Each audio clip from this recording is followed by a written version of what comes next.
Ողջույն հարգելի հետևորդներ, ես բժիշկ Տիգրան Գրիգորյանն եմ, այսօր խոսելու եմ մանկական իդիոպաթիկ սկոլիոզի կոնսերվատիվ բուժման ժամանակակից մեթոդաբանությունների մասին։ Բայց մինչև որ խոսենք որևէ հիվանդության բուժման մասին, նախ եւ առաջ պետք է կարողանանք ճիշտ ախտաբանական պատկերացում կազմել տվյալ հիվանդության մասին եւ ճիշտ պլանավորում անել հետագա վերահսկողության, բուժման եւ հետայցերով բուժումը կառավարելու միջոցով։ Այլապես ողնաշարի կեցվածքի շեղումների բուժման թեմատիկան կդառնա զուր բավականին թերի եւ բավականին, այսպես ասած, անտարբեր եւ անփույթ բուժման պլան։ Եվ այսպես ես բժիշկ Տիգրան Գրիգորյանն եմ, բարև ձեզ։ Անցնենք մեր հիմնական թեմային, սիրելիներս։ Ժամանակի ընթացքում սկոլիոզների բուժման մեթոդաբանությունները դարեր շարունակ փոփոխությունների են ենթարկվել, պարզաբանումների են ենթարկվել, տարատեսակ ուսումնասիրությունների եւ փորձառական համալրումների են ենթարկվել, որպիսի այն դառնա ավելի լավը, ավելի կատարյալ, ավելի որակյալ, որովհետեւ մանկական իդիոպաթիկ սկոլիոզը դարեր շարունակ մտատանջություն է դարձել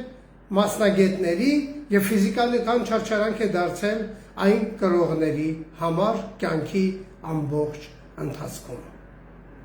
Եվ ի վերջո ինչ է իրենից ներկայացնում սկոլիոզը։ Մանկական իդիոպաթիկ սկոլիոզ։ Մանկական, այսինքն վաղ տարիքում ձևավորվող։ Իդիոպաթիկ, այսինքն ծագումը անհայտ։ Սկոլիոզ, այսինքն ողնաշարի ամբողջական շեղում 3 հարթություններում։ Եթե մեզ ներկայացված շատ ֆոտոնկարներում, ռենտգենոգրաֆիկ հետազոտության նկարներում մենք տեսնում ենք սկոլիոզի միայն ուղիղ պրոյեկցիայի կոպիտ շեղումներ եւ կամ ավելի փորձառու բժիշկների միջոցով ներկայացվող նույնպես կողմնային պրոյեկցիայի որոշակի շեղումներ,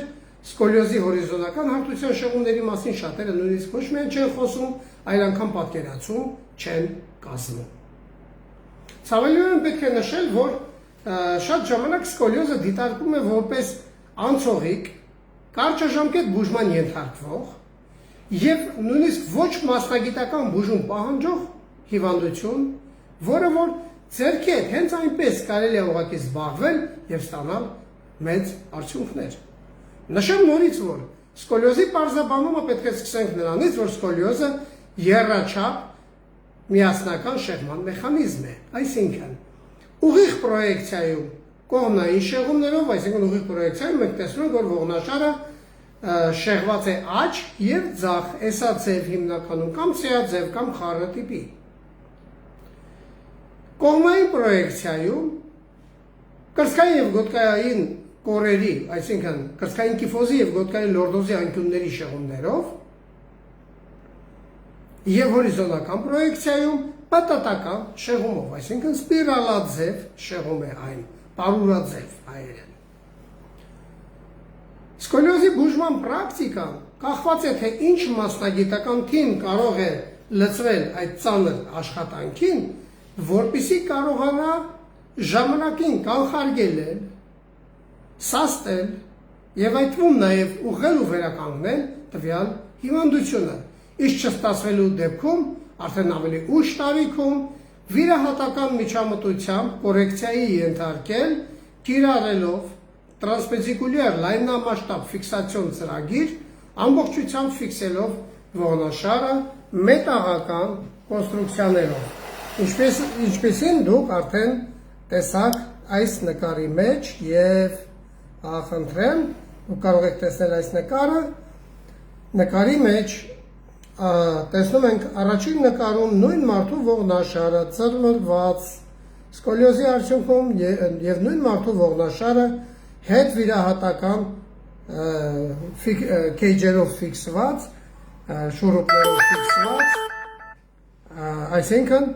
տրանսպեդիկուլյար ֆիքսացիայի իրականացումից հետո։ Սա բավականին բազմաշերտ եւ բարդ վիրահատության տեսակ է, որը այնքան էլ ցանկալի չէ, որը բարի երեկո Լուսինե ջան, որը այնքան էլ այսպես ասած սպասված չէ պացիենտի կողմից, որտեղ եթե վաղ փուլում են գտել այն եւ շատ մեծ ծեղման աստիճան չունի, ցանկալի է որ ժամանակին բուժման եւ կանխարգելման բոլոր գործողությունները իրականացվի հաջորդական, հետևողական եւ անընդհատ եւ շարունակական բժիշկների հսկողության տակ մինչեւ աճի ակտիվ փուլի ավարտը։ Իսկ դա մինչև 16 տարեկանն է։ Աճի ակտիվ փուլը համարվում է սովորաբար 7-ից 12 տարեկանը։ Միջին ակտիվության փուլը համարվում 12-ից 16 տարեկանը։ Սկոլիոզի զարգացման, պրոգրեսիվման հենց ամենաթիրախային խումբը հանդիսանում է 7-ից 12 տարեկան երեխաներն ու պատանիները։ Եվ ինչի վրա պետք է շեշտադրում անենք, որպեսզի մեր հասարակությունը պատկերացնի եւ հասկանա, թե որքան կարեւոր է եւ որքան վտանգավոր է ուշացնել եւ անփույթ լինել սկոլիոզի բուժման մեթոդաբանությունները պարզաբանելու եւ բժիշկների հետ կոնսուլտացիաներով, տարատեսակ հետազոտություններով հստակեցնել այդ բուժման պլանները վաղ տարիքում։ Որքան ուշացնում ենք սկոլիոզի բուժումը, այնքան այն ավելի դժվար է կառավարվում եւ կամ չի կառավարվում ընդհանրապես։ Այսինքն այստեղից հետևություն։ Սկոլիոզի բուժման առաջին կարևորագույն գործոնը դա հանդիսանում է ծնողների կողմից վաղ փուլում երեխայի կեցվածքի շեղման բացահայտումը հենց տան պայմաններում։ Տան պայմաններում է, որ ծնողը կարող է լողացնելուց, տարատեսակ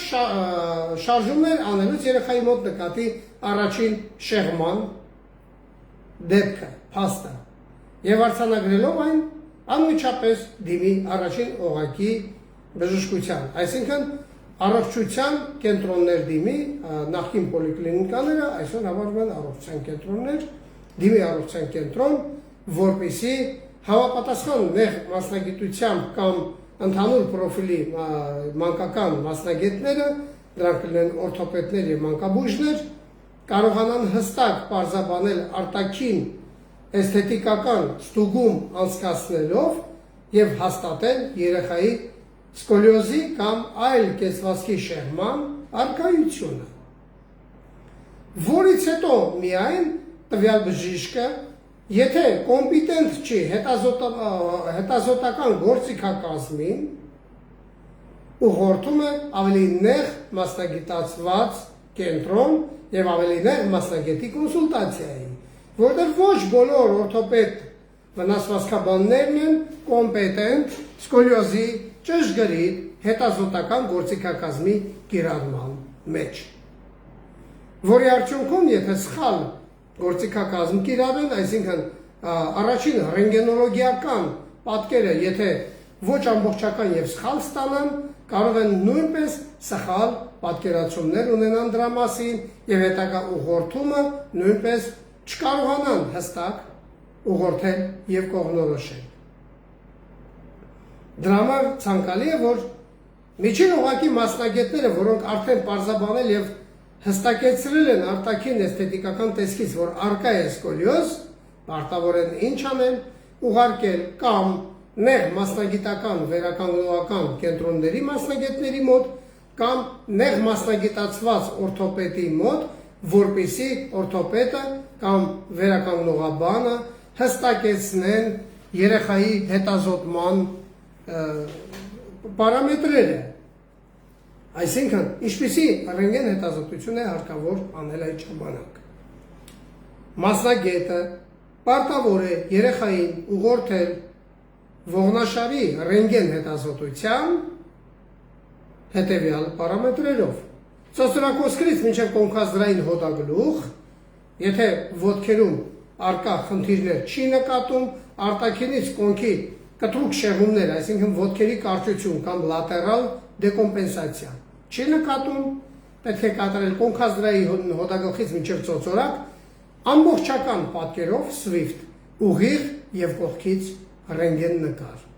Նման հետազոտություն ներկայումս Հայաստանում արդեն 3-4 կենտրոններում իրականացնում են, որովհետև ունեն համապատասխան ռենտգեն ապարատ, համապատասխան ծրագրային համալրմամբ, որը կկարողանա ամբողջական պատկեր տա բժշկին։ Երկրորդը, բժիշկ օրթոպեդը հետազոտելով պատկերը և պարզաբանելով, որ երեխայի մոտ երկրորդ աստիճան և ավելի սկոլիոզի արկայություն է գրանցվել ռենտգեն նկարում, պետք է ուղղորդի երեխային հաջորդ փուլ, այսինքն կորսետավորման, համապատասխան տեղեկան տալով երեխային, ուղղորդի սոցիալական ծառայության սպասարկման որևէ բաժին, օժանդակ միջոցի տրամադրման համար դիմում ներկայացնելու սոցիալ նախարարությանը։ Որից հետո պատասխանը ստանալով երեխան բժշկի ուղղորդմամբ, բուժող և երկարաժամկետ վերահսկող բժշկի ուղղորդմամբ պարտավոր է ներկայանալ համապատասխան օրթեզավորման կենտրոններ կորսետի պատվիրման համար։ Միջազգային պրակտիկայում անմիջապես հենց այդ փուլում վերականգնողական նեղ մասնագիտացած կենտրոնում սկսում են երեխայի վերականգնողական բուժման պլանը, որը իրենից ներկայացնում է գոնե մինիմում միջազգայինորեն ճանաչված որևէ մեթոդաբանություն, որի միջոցով հնարավոր է լինում երեխային կորսետավորել և վերականգնողական լուծումներ առաջարկել ակտիվ աճի փուլում, որը շատ էֆեկտիվ բուժման հնարավորություն է երեխայի հենց այդ տարիքում։ Որքան ուշ ենք պարզաբանում, որքան ուշ ենք հայտնաբերում, որքան ուշ և սխալ ենք հետազոտություններ անում, և երեխան որքան ուշ է հայտնվում նմանատիպ վերականգնողական ծրագրեր իրականացնող նեղ մասնագիտական կենտրոններ, այնքան դժվարանում է ուղղման պլանը, այնքան դժվարանում է բուժման էֆեկտիվությունը։ Իսկ ավելի հասուն տարիքում համարյա թե անհնարին է դառնում։ Փոխարենը շատ ոչ մասնագիտական կենտրոններում ցավալիորեն հաստատում են այն փաստը, որ երեխային կարելի է շատ արագ բուժել առանց կորսետավորման ցավալիորեն, որը բացարձակ չի համապատասխանում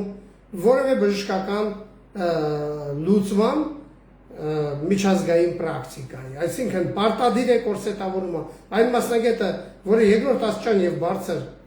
սկոլիոզով երեխային չի ուղղորդում կորսետավորման,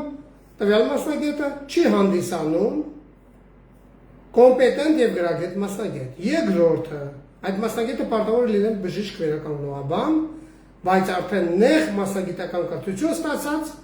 որևէ միջազգային գիտական կենտրոնում համապատասխան պրակտիկայի համար, այսինքն լավագույն ճանաչված պրակտիկաներն են, առաջատարն է SEAS մեթոդիկան, որը ես եմ ներկայացնում Հայաստանում և Սյուզաննա Ոսկանյանը նույնպես ունի նույն կրթությունը, Կատանիա Շրոտի դպրոցը, երրորդը Rigo Concept դպրոցի իսպանական և ֆրանսիական Lyon կամ Lion դպրոցը։ Դրանք առաջատարներն են աշխարհում։ Եվ եթե մասնագետը նեղ մասնագիտական կրթություն չունի սկոլիոզի երկարաժամկետ վարման պրակտիկայում, ցանկալի չի, որ նա միջամտի մի իրավիճակի, որի կառավարումը վեր է ուժերից և գրագիտությունից և փորձառությունից։ Ցավալիորեն մեզ դիմող պացիենտների ահռելի զանգվածը շատ ու շատ տեղեր, թե մեր սող մասնագետների կողմից ոչ բժշկական կրթության, թե կինեզիստների կողմից առանց բժշկի ուղղորդման, առաջարկած բուժման չակերտավոր մեթոդաբանությունները չեն կարողանում հստակ թիրախավորել, պլանավորել եւ համալրել բուժումը համապատասխան գործիքակազմերով եւ գործառույթներով, որի հաշվին երեխան կունենա բարձր բուժման որակ եւ կկարողանան ոչ միայն կանխարգելել, այլ նաեւ եղած շեղումները ուղղել վաղ պատանեկան փուլում շուտ բացահայտելու պարագայում։ Տարիներ շարունակ սխալ, թերի եւ ոչ պրոֆեսիոնալ միջամտությունների արդյունքում երեխաների սկոլիոզի ծառումը շարունակվում է եւ ուշ փուլում գտնելով եւ դիմելով նորմալ նեղ մասնագիտական կրթություն ստացած պրոֆեսիոնալների արդեն չեն կարողանում այդ խնդրի լուծումը բարձր էֆեկտիվության հասցնել։ Ցավալիորեն պետք է նշեմ, որ երբեք մերսման միջոցով սկոլիոզի բուժման պրակտիկան հնարավոր չի իրականացնել։ Դա բավականին անհեթեթ է, բավականին սխալ մեթոդաբանված եւ բավականին չի համապատասխանում, ոչ մի կերպ չի համապատասխանում որևէ միջազգային գիտական պրակտիկայի։ Եվ կամ, երբ որ միայն կորսետավորում են առաջարկում, եւ ոչ մի վերականգնողական բուժման լուծում չեն առաջարկում։ Դա տարածված բժիշկների կողմից արդեն տարածված կարևորագույն եւ ամենատարածված սխալներից մեկն է։ Եվ չգիտենք, ինչպես վարվենք, որ հասցնենք թե բժշկական հասարակության մեջ եղած այն առաջին օղակի եւ երկրորդ օղակի այն մասնագետներին, որոնք որ իրենց գործառույթով մասնակիորեն համապատասխանում են սկոլիոզների պարզաբանման եւ բուժման պլանավորման գործառույթի մեջ, բայց չեն կարողանում իրականացնել այն շատ բարձր որակով։ Դրա համար առաջարկում եմ ամբողջ աշխարհի պրակտիկայում սկոլիոզների բուժման մեթոդաբանությունները, բուժական միջամտությունները իրականացվում են միայն եւ միայն նեղ մասնագիտական կենտրոններում, որտեղ որ հստակ ընդգծված մեթոդաբանություններ են կիրառում սկոլիոզի բուժման համար եւ երկարաժամկետ վերահսկողություն սահմանում, որովհետեւ քանի դեռ երեխան աճում է, այնքան այդ երեխան դեռ շանս ունի շարունակել ծնվել, ողնաշարը շարունակում է փոփոխությունների ենթարկվել բացասական, սկոլիոզի անկյունները մեծանում են, ռոտացիան մեծանում է, ուրեմն կողմնային պրոյեկցիայում, սագիտալ պրոյեկցիայում շեղումները շատանում են եւ հնարավորինս անկառավարելի դառնում ամեն հաջորդ փուլում։ Որպեսզի դա տեղի չունենա, անհրաժեշտ է իրազեկել հասարակությանը ամեն գնով, ամեն ճանապարհով եւ ամեն մասնագետ, որը զբաղվում է դրանով, գոնե մինիմում պետք է պատկերացում կազմի, թե որ նեղ մասնագիտական կենտրոնում են կառավարում եւ իրականացնում բուժման երկարաժամկետ պլանավորում։ Աստծուն փառք, Հայաստանում մենք արդեն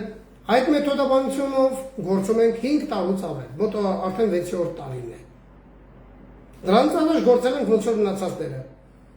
ոչ խորը մասնագիտացված։ Իսկ հիմա գործում ենք միջազգային լավագույն պրակտիկան իրականացնելով, SEAS մեթոդիկայի մասին է խոսքը։